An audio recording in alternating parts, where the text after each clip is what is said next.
What's going on, people? We are Tottenham TV. Welcome back to another episode of the Premier League Spur-Spective, which is the review show from Predict the Prem, where me and my brother go head-to-head in predicting Premier League outcomes. We've got scores as well, which is 186 to Sim to 199 to me. And the way the scoring works is 5 points for a completely correct scoreline, 1 point for a correct result, and the star man as well. Once you pick that man, you can't pick them again for the entirety of the season. And it's 5 points for a goal, 3 points for an assist. And let's get into the weekend's action, starting off with the West London derby, Chelsea against Fulham on Friday night. It was 0-0 at Stamford Bridge. Sim went for 3-1 to Chelsea. I went to 1-0 to Chelsea. And look, I thought Fulham were the better side in this game, to be fair. Mudryk gets hauled off at half-time for Noni Madueke, which I thought was the wrong decision from Potter, because I thought Mudryk was getting in all sorts of good positions, and the Chelsea midfield were just failing to pick him out every single time, and he was making all these runs for no reason pretty much, and he gets hauled off and didn't get much better. And I thought Fulham probably did enough to maybe just about sneak a result. Yeah, I think Fulham always notoriously this season have been a very, very tough side to beat, and Chelsea still struggling to really acclimatise to all these new players they got coming through the door. We all knew with the amount of players and the amount of money they're spending, it's always going to take a bit of time for everyone to gel. And in this game, Fulham were well organised. They were tough to break down. Chelsea, to be fair, had a couple of chances. Havertz hit the post, and then Fofana went round the keeper and had it cleared off the line. But if it wasn't for a really good performance from Kepa, could have easily lost the game as well. So, how many times are we saying that about Chelsea and Kepa? Like, how many times has he kept him in games? Yeah, a few times. But to be fair to them, I don't know about the form, but like their defence, no goals conceded in the last 3 games. Yeah.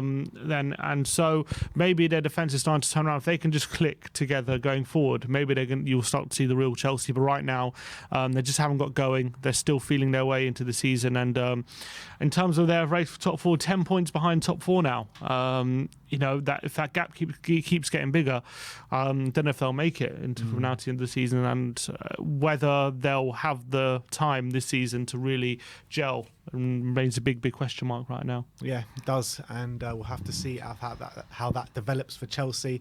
But they have brought in some serious talent, so I do expect it to turn around at some stage, but it might be a little too late for them this season. But let's move on to Everton against Arsenal. Finished 1-0 to Everton on the day. Sim went 4-1 to Arsenal. I went 2-0 to Arsenal, and it feels like it doesn't feel like, because it has been ages since we've reported on an Arsenal loss, and you could see the smiles on our faces because it was a big result for Everton. Obviously, Sean Dyche's first game, and Arsenal got completely dyched in this game. And Arsenal probably putting in their poorest performance of the season in this game. Yeah, they were sluggish. They weren't really at it like they have been. Usually from minute one, Arsenal are really sharp. They really tried to penetrate the opposition defence in the early parts of each half. But Sean Dyche had Everton really well drilled, really well organised.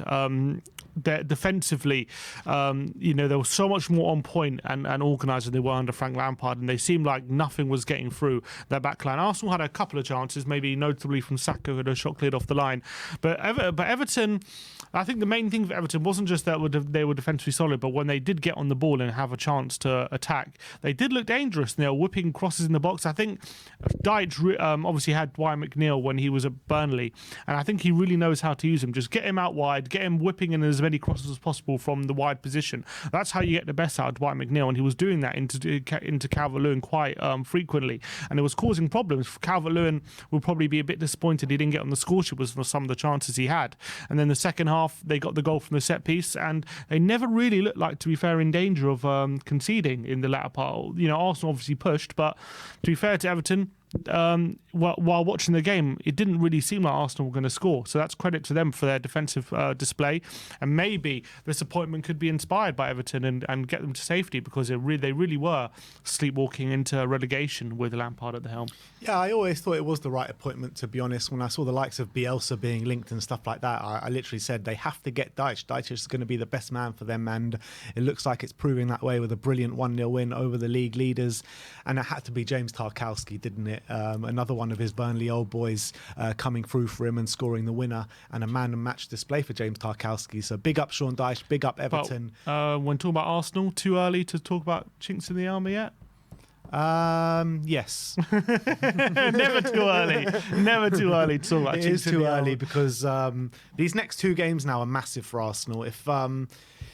If they do drop points in the next two games, because they got two difficult games in Brentford, who are the form team in the league, and Man City, albeit they are both at home, where Arsenal are very, very strong. But if Brentford and Man City can sort of get a draw or a win, each of them in these next two games, then anything's possible in this league, in my opinion. You never, it could really blow the title race wide open because if they do start to falter. But you never know. They're still a very, very young team and they've been flying, but momentum's a very powerful thing. And once that gets halted, sometimes that can have a very powerful shift. But look, they have to see how they respond. It's a massive, massive game for them at home to Brentford. It really is. And if they don't get a win in that game, I can see the bricks falling down a little bit, but I'm just going to be a bit patient on that one and wait for the Brentford game, not say anything a bit too early. But let's move on to Aston Villa against Leicester, and a really exciting game at Villa Park. We finished 4-2 to Leicester. Sim went 2-1 to Villa. I went 1-1. And it was a real ding-dong battle with Everton going 1-0 up, Leicester equalising with James Maddison, obviously. Villa going 2-1 up, and then Leicester just threw the sword at them, 3-2. 4-2, and it did finish 4-2. Kelechi Iheanacho getting 2 assists and a goal. Ollie Watkins getting on the score sheet as well, and their debutant Tete, who had a really good game for Leicester, and we were linked with him at the start of the month as well, with Ali Gold put him on the list of targets that we were going for.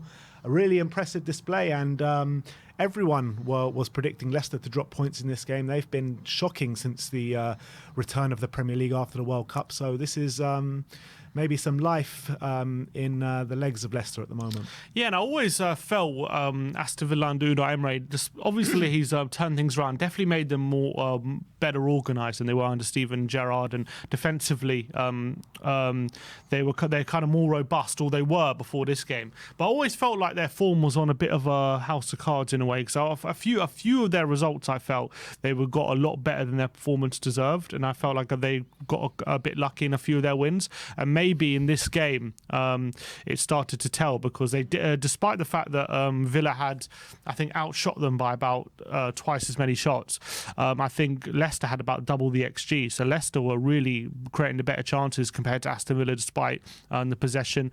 Iheanacho, Tete and Barnes were really clinical on the breakaway. They were causing Villa all sorts of trouble getting in behind, and Villa, despite all the possession and a few chances, didn't really create the opportunities that Leicester were able to do, and they're going to have to be a bit more robust and defend better if they're going to really progress under Unai Emery. Look, they'll see it as just a blip after what has been a good start under Unai, but from Leicester's point of view, fantastic win after a really worrying start after the restart after the World Cup. It's been really shoddy form, but look, I think last week they'd got a draw at home to Brighton, who are in great form, and now win, so maybe form's starting to turn for them. Yeah, and it's also no surprise to me that the form is starting to turn with Leicester with the return of James Maddison as well, because last game when they got that draw, he came on for the last 20 minutes of the game, and in this game he started his first game since the return of football after the World Cup. So you saw before the World Cup Leicester's form was turning, and James Maddison was very central and key to that, and I imagine it's going to be the same, and he's a brilliant player, James Maddison, so it's no surprise to me there. But let's move on to Brentford against Southampton. 3-0 to Brentford at the Brentford Community Stadium. Sim went 1-1. I went 3-0. So I get a point there and reached 200 points for this year's Predict the Prem. And I was very close to a 5-pointer in this one as well. It was 2-0 all the way till the last 10 minutes when Matthias Jensen got that third goal. But Mbeumo getting a goal and assist. And Brentford, the form team in the league. And Southampton, probably the most out of form team in the league. Well, one of them anyway at the moment. And Nathan Jones does not cut a happy figure at the moment. Yeah, Brentford are just on an unbelievable run of form for them. On their top 7, they're really up there with the likes of, they're above Fulham, up there at 1 point behind Brighton. They're really challenging about top 6 right now. And with as well, if you look at the investment, like it's a very similar team to what they had last season, even without Eriksen. So they've done exceptionally well to be in that position. They play really aggressive, intense football. So much pressing in their play, and everyone knows their role. It's been Thomas Frank is doing a fantastic job, and Southampton had no answer. They had with Brentford's late runs in the box from the likes of Jensen, with the pressing and the intensity of people like Mbeumo and Tony and Wissa going forward, it was hard to deal with. And Nathan Jones won an unbelievable run after the game, calling out his players, really calling out himself, saying that he's made too many compromises since coming to Southampton, and he wanted to play in a certain way, but he's had to adjust his system for the players that Southampton have, and because he said it was something weird, like he's like, certain people expect certain things, and I had to make adjustments, but I'm not going to make any more adjustments anymore. No more compromising, he's saying. So they're going down, basically. Yeah, look, I thought, to be fair to him, that form was starting to turn. They had the win against City. They then also won the Premier League against away at Everton, and then they very nearly got a result getting at home to Villa. And it looked like maybe things were turning, but this is definitely a setback. To lose so heavily as well when you're battling for relegation.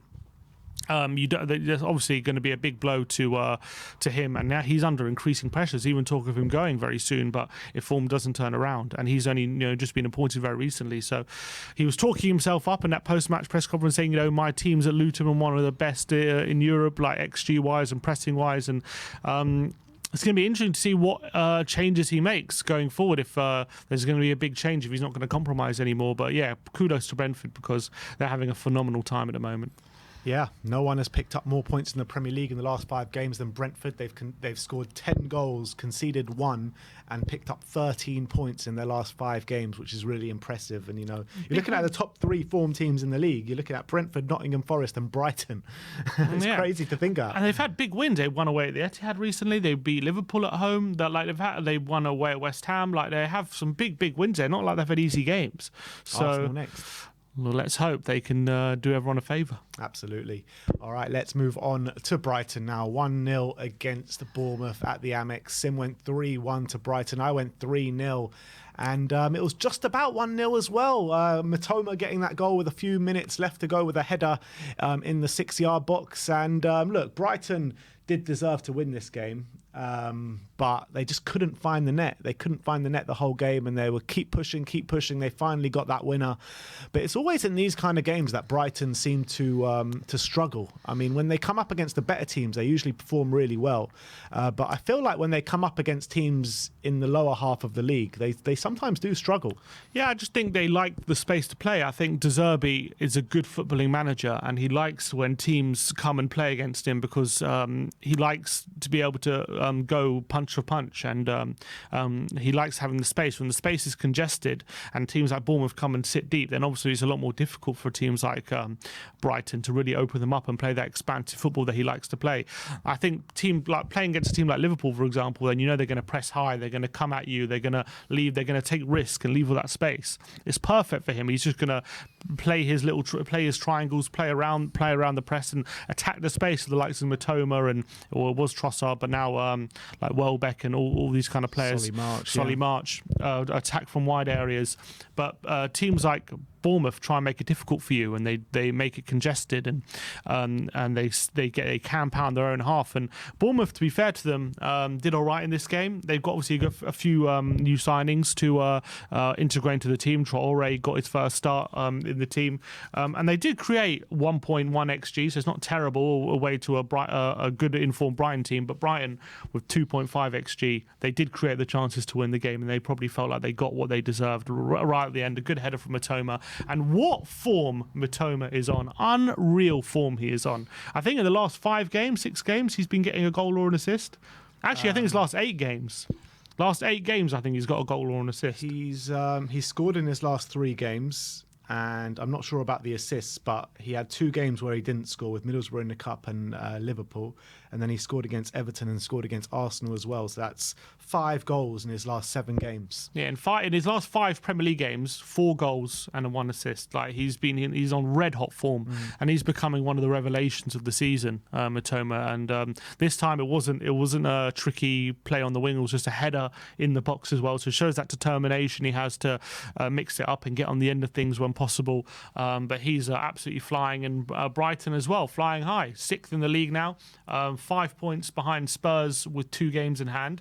So they'll be looking up rather than down. Absolutely. And Matoma, as much as how good he is, with 5 goals and 1 assist, that is his tally for the whole season. So is this really good form, or are we seeing a really good player just suddenly get to grips with the Premier League? It is his tally for the whole season, but he only broke into the team halfway through. So it's literally since he's broken into the team, he's literally been flying. So look, we won't know until he's had an extended run in the team, or maybe we'll have a better picture at the end of the season. You could argue it's good form, but I've heard things like in Germany he was very good as well, and that's why Brighton got him back, and he's been making an impact. In Germany.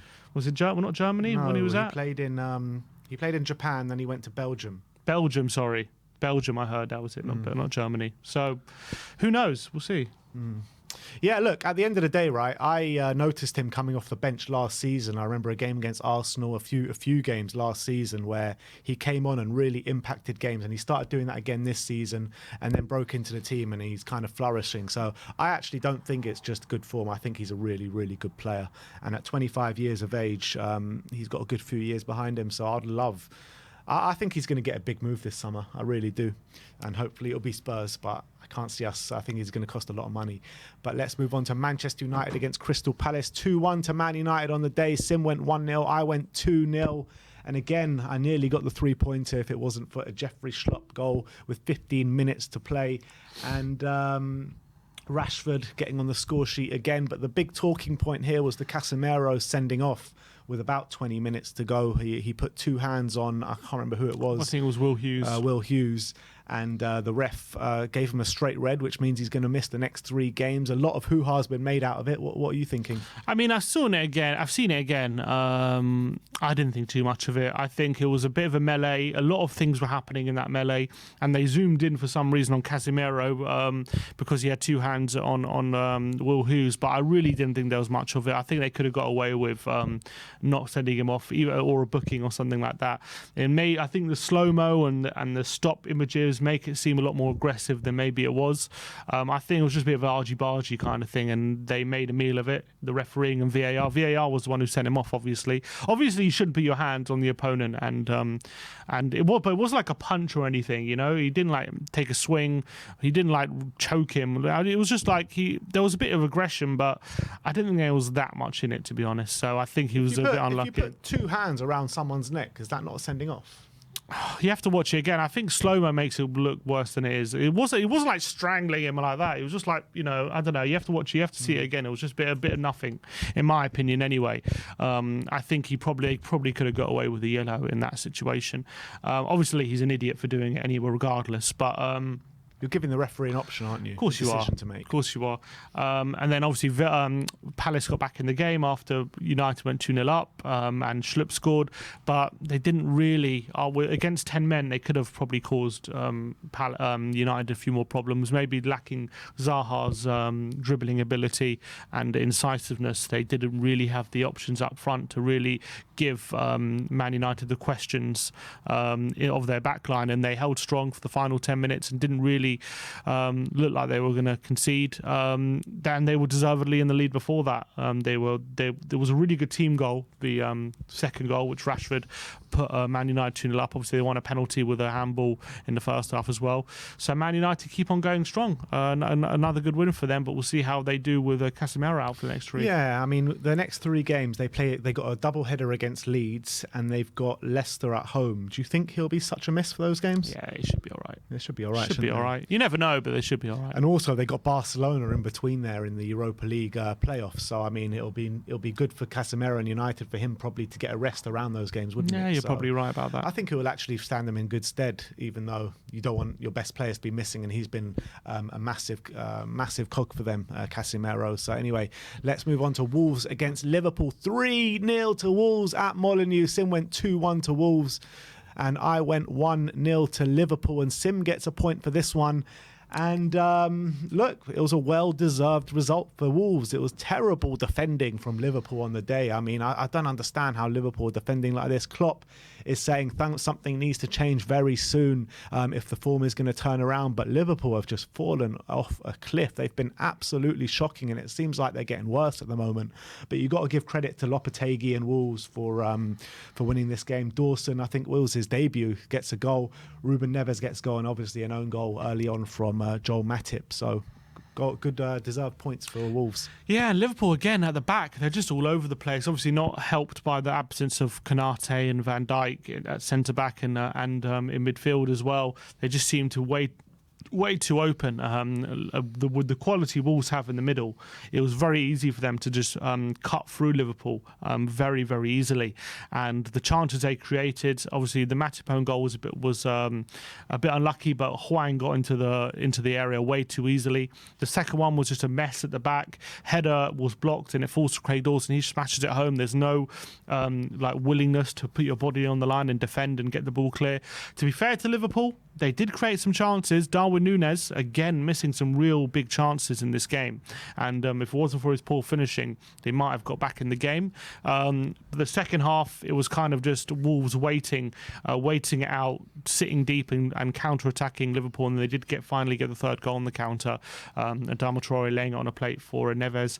And it led to an interesting interaction at full time where Klopp, in his press conference, said he was analysing the game. And he said, for me, the third goal doesn't count because Liverpool, because we had the ball in their half the whole half, and they had one time the whole half they got into our half and ended up scoring the goal, and that goal doesn't count for me. And then Wolves tweeted out changing the scoreline. They crossed out the 3 and made a 2, saying the third goal, Neves' goal doesn't count. And just a picture of Neves like that really upset.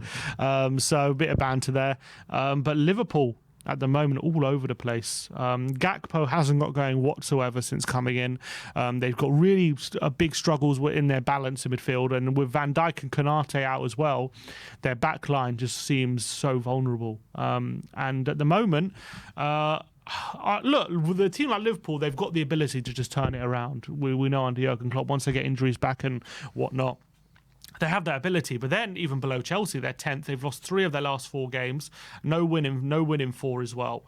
Away from home, 3-0 against Wolves, 3-0 against Brighton, 3-1 against Brentford. They are just taking some hidings right now away from home, and maybe Klopp needs to adjust his system just for the time being while they get some players back, because at the moment they're just way too easy to play against. They are, and they're the same point difference from relegation as they are to top 4. It's crazy. Absolutely crazy. 11 points to top 4 and 11 points to relegation, which is nuts to think about with how good Liverpool were last season and how they've been the last couple of years. And when you're looking at their next few fixtures, they got Merseyside derby coming up next, and Everton. At Liverpool. At Liverpool. But with Sean Dyche coming in and what he did to Arsenal last week, I wouldn't be surprised if Liverpool lose that game. And after that, they got Newcastle away. Very tough game. Very tough games coming up for Liverpool. And then after that, they go to Crystal Palace and they got Manchester United as well as Real Madrid in the Champions League. So it doesn't get any easier for Liverpool, I'll tell you that. No. Next up, Newcastle against West Ham finished 1-1 at St James's Park. Finally, Newcastle concede a goal. Both of us going 1-0 to Newcastle. And look, they took the lead early after 3 minutes through Callum Wilson. And you're thinking, Newcastle going to win a game after they've only won 1 out of the last 5. But West Ham, they came back into it, got a goal, and seemed to hold out until the end. Yeah, I think Newcastle will be frustrated after taking the lead so early. You know, you have pretty much the whole game to go get another goal and really kill it, and they just weren't able to do it. They didn't even create that many great chances as well. When it comes to XG, it was actually 1.01 for Newcastle, 1.01 for West Ham. So literally level pegging when it comes to the good quality of chances created. West Ham actually outshot Newcastle throughout the game as well. So it really wasn't a case of West Ham holding on for dear life and Newcastle peppering them. I thought West Ham were very much in the game, and I think Newcastle will be slightly disappointed with their ability to create chances in this game, and they will probably as well a bit unlucky in the sense that Callum Wilson had a really great opportunity in the second half to run for on goal, but again the West Ham centre-back made one of the challenges of the season. What a tackle that was, running back towards his own goal, which probably saved them a goal at that point. But West Ham were well worth their point. Paqueta with a decent equaliser from the corner. Wasn't great defending on that occasion from Newcastle. It was only the 1 goal they've conceded, so they'll probably still be happy with their defence. But their attack, the goals are really drying up for them. Their last 5 games, they've scored 2 goals in their last 5 games. Conceded one, but still, there's got to be a bit of a worry that their goals are drying up. It's a big worry, and when you're looking at the next 9 games for Newcastle in terms of hunt for the top 4, they've got really difficult fixtures coming up.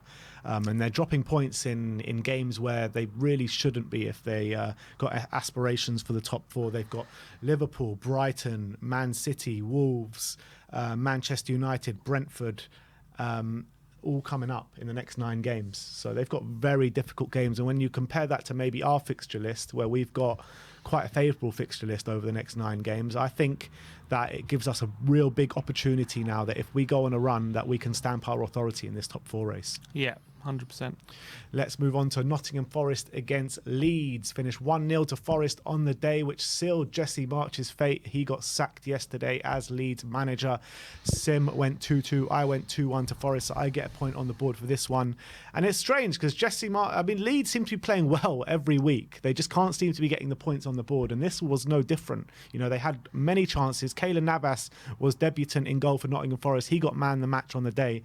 And Leeds probably deserved more out of the game, but Forest win the game 1-0. Yeah, I think I agree. I think Leeds were the better side overall and probably did deserve something. What I would say is Forest got a goal against the run of play in the first half. They went 1 up, a really, really great finish from Brennan Johnson. And it was unfortunate because that goal came in a half where Leeds were on top and they were the ones creating the chances. As you say, Keylor Navas had some really good saves to make. But the weird thing is in the second half, they didn't do much, Leeds. And when you're chasing a game, you're looking to get back into it and you're looking for your big players to step up, or you're looking for the manager to change something to bring your team back into the game in the second half. I think that second half performance was a big factor in why they've ended up sacking him, because they've had some good performances of late and maybe they haven't had the results that some of their performances have deserved. But to see such an insipid second half when you're looking to get fighting for relegation, only one place above the relegation zone now, and you're really looking to get back in this game against a fellow relegation rival, and to really create as little as they did and look as insipid as they did must have been very frustrating. And that ultimately, I think, cost Jesse March dearly, unfortunately for him. And I feel bad for him because I think, Sinistero is just coming back from injury. He's just signed McKennie. Like, maybe things are starting to come into place, but he's not going to get the chance to put them in place now because he's been sacked. It was a weird one because it seems like they backed him in January, Leeds, with these American boys coming in and a few other players coming in, and then he just gets sacked like straight after the window, which was really strange to me, especially as Leeds have been playing well over the last couple of weeks. They just haven't seemed to get the results on the board. I get it that they're very close to relegation, but I was always of the thinking that they were going to save themselves just because there will be 3 worse teams than Leeds in this league. But on the flip side of that, you look at Weston McKennie, who came in and made his debut in this game. A terrible performance from him when you're looking at players that the manager brought in and you thought these kind of guys are going to stand up for the manager and really make themselves counted for. I mean, I think he got dribbled past the most in the game. He didn't win any of his duels, didn't make any interceptions or anything like that. It was just a really insipid performance from Weston McKennie, and that was a big part of why they lost, I think. Yeah, he wasn't great, but it was his debut. It was his first game, so you got to give him a bit of time. But yeah, He's win 1 duel. Yeah, it's a bit surprising, someone like Weston McKennie being that bad. All right, let's move on to Tottenham against Manchester City. 1-0 to Spurs at the Tottenham Hotspur Stadium. Sim went 2-2, but I believed in the boys. I said 2-1 to Spurs, so I get a point for this one. And it was a well-deserved victory at the Tottenham Hotspur Stadium for Spurs. Harry Kane making history as well, becoming Tottenham's outright top goal scorer of all time, surpassing Jimmy Greaves' record. And just a brilliant day all round, to be fair. Yeah, it was a deserved victory. I think it wasn't like, if you look at maybe the stats, you might think, City were dominant, more possession, more shots, but I think we created the better chances. We were the ones on the front foot a lot of the time when it came to the transitions, attacking the space. Obviously, Kane's goal was probably the best chance of the game, came from a really high pressing situation from Spurs. XG wise, I think we out XG'd Man City probably for the first time in a long time, 1.46 to 1.32. So that suggests we were the ones creating the better chances. And apart from a Mahrez shot which hit the bar, I don't remember really too much City created, which really would have troubled Spurs. Lloris was fairly untested throughout the game, apart from a few low efforts outside the box, which he dealt with comfortably. And Spurs are really resolute for once, really solid defensively. And maybe things are starting to turn around for our backline. We've had a big meeting meeting, with Conte saying, we had to shore things up at the back after a run of 21 goals conceded in 10 games, and keeping a clean sheet against Erling Haaland and the like will definitely do that no trouble. And Erling Haaland as well, no shots on goal, no touches in the penalty area, is a first for him this season, and that just goes to show how impressive we were at the back. Yeah, and it was a big up to the likes of players that maybe Spurs fans have been criticising a lot this season. And Eric Dyer, Ben Davis, Emerson Royale, they all stood up for the cause yesterday. It was unfortunate that Romero got that sending off later on in the game, but I thought he had a really good game. So it did cloud his game a little bit because he is going to miss the next game against Leicester. But is it a good opportunity now to try Emerson Royale, that right centre-back role, and put Pedro Porro in? I would like to see that. I don't think he'll do it, but I would like to see that. Me too as well. But let's go on to the star men. Sim went for Gibbs White. He was a big doubt for the game, but did end up playing, but no goal returns for him. And I went for Karu Mitoma, who got the goal in a 1-0 win against Bournemouth. So I get 5 points there. The gap goes back to 20 points, 189 to Sim, 209 to me. And let's move on to the prediction. We got one midweek prediction for you guys this week, and it's Manchester United against Leeds. Sim's gone for 4-1 to Manchester United. I've gone for 3-2. And my thinking is obviously Jesse March is sacked, and I think maybe there'll be a bit of a bounce. I'm not sure who's taking duties for this game, seeing as they haven't got a manager yet. But I do think that they're going to be playing for their futures, these Leeds players, and I think they'll put a battle on, especially as it's such a big derby game as well. But I think Manchester United are just going to be way too strong. And without Casemiro, I think they might be a bit more open as well. So I've gone for 3-2. Yeah, I think managerless Leeds will struggle, in my opinion. I think Man United at home are in great form, and they know how to open up these deep line defences at the moment with the way they're playing. And as well, they've got the players to pick the lock. So I think they're going to actually find it fairly comfortable to open up Leeds. I think Leeds will give them a bit of trouble the other end, which is why I've gone for a goal. I do think they're going to have a go, but I just think Man United, I can't see them not winning this game, and I think it's going to be a convincing win, so 4-1.